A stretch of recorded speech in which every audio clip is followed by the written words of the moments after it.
Notre objectif, vous le savez, c'est d'avancer avec vous. Donc, et cela passe bien entendu par réaliser l'objectif qu'on avait depuis le début de ce tournoi-là, c'est-à-dire relever le défi de gagner un match en Coupe d'Afrique U20, parce qu'on nous dit que le Sénégal n'a jamais gagné depuis toujours.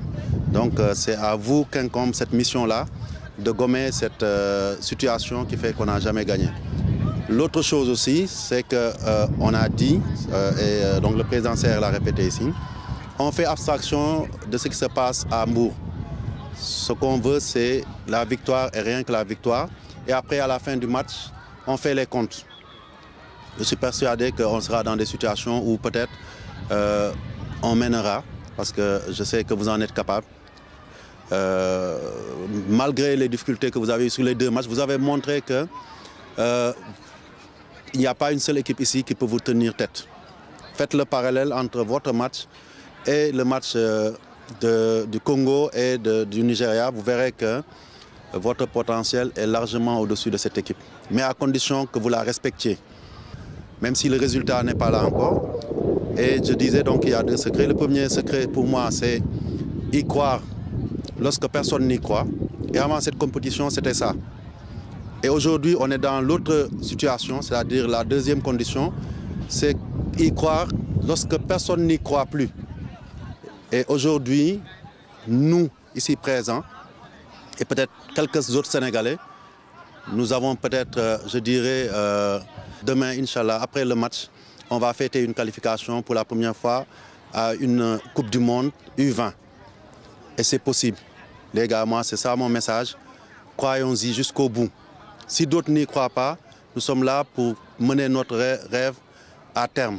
Donc il faut travailler sur ça, donner tout ce que vous avez.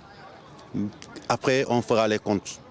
Et je sais que les comptes seront bons par la grâce de Dieu. En tout cas, bonne chance.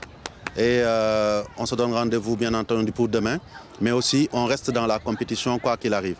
Je voudrais terminer aussi parce que, comme je l'ai dit aussi, c'est important pour nous de vous motiver le plus possible. On avait dit qu'en cas de qualification en demi-finale, on vous donnerait, je pense, la prime était à 1 million. Et donc moi, je vais me concerter bien entendu avec. Mais je sais que CR est d'accord. On va porter ça à 1 500 000 pour vous motiver davantage et montrer la voie nous-mêmes dans le fait que nous croyons à cette qualification qui sera une première pour notre football. Nous sommes en train de baliser la voie du futur avec vous, mais avec d'autres équipes. Et la nouvelle qu'on a eue ce matin, c'est-à-dire lors de l'audience avec le chef de l'État, c'est qu'on va organiser ici en décembre déjà le championnat d'Afrique U23. Et le vœu le plus cher, si vous arrivez à vous qualifier en demi-finale de Coupe d'Afrique et aller en Coupe du Monde, je suis sûr, je vous l'ai déjà dit la dernière fois, que parmi vous, certains seront dans l'équipe U23 qui va encore défendre ici nos couleurs pour nous amener aux prochains Jeux olympiques. Parce que nous, on a décidé maintenant de mettre le paquet sur les jeunes, d'investir sur le futur et vous représentez ce futur du football sénégalais. Donc bonne chance les gars. Sénégal, Sénégal, Sénégal.